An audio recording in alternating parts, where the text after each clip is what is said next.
Alors, ce qu'il faut bien comprendre, c'est que non-mixité veut pas dire nécessairement safe, et safe veut pas dire du coup nécessairement non-mixte. L'espace non-mixte, par définition, a une volonté en général politique. C'est-à-dire qu'on cible une certaine partie de la population qui n'aura pas accès au lieu, au temps de parole, au débat, etc., afin de pouvoir se concentrer sur quelque chose de spécifique. Un espace ne pas tokenifié, nanana, mais c'est quand même plus simple parce qu'il n'y a pas toutes les notions de non-binarité de personnes trans qui n'ont pas de passing.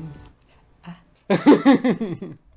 Un espace en non-mixité trans aura par exemple pour but de ne pas retarder les discussions par tout un tas de questions de personnes cis qui essayent de comprendre des choses à propos des transidentités par exemple, et de pouvoir se concentrer sur un agenda militant transféministe bien délimité, et il y aura déjà suffisamment de questions de camarades trans pour en plus se taper les questions à la masse de camarades cis. Vous noterez que je les traite quand même comme des camarades, parce qu'on veut tous démanteler le patriarcal capitalisme, oui. J'espère.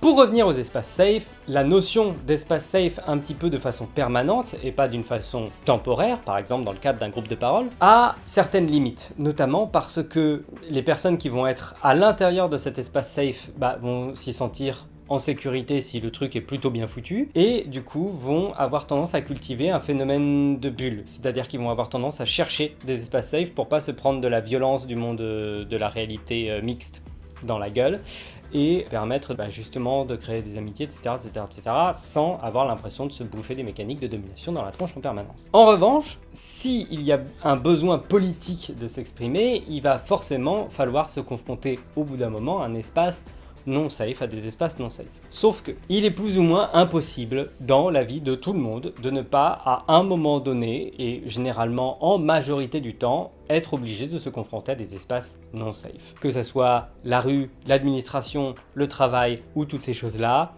forcément, les espaces non safe pullulent partout autour de nous.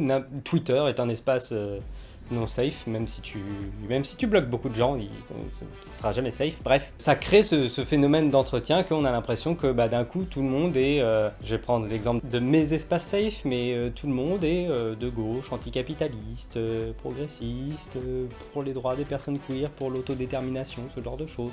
Et il se trouve qu'en fait, non, la réalité elle est pas comme ça, et pas tant de personnes pensent comme ça, mais c'est cool les gens qui pensent comme ça, moi je trouve.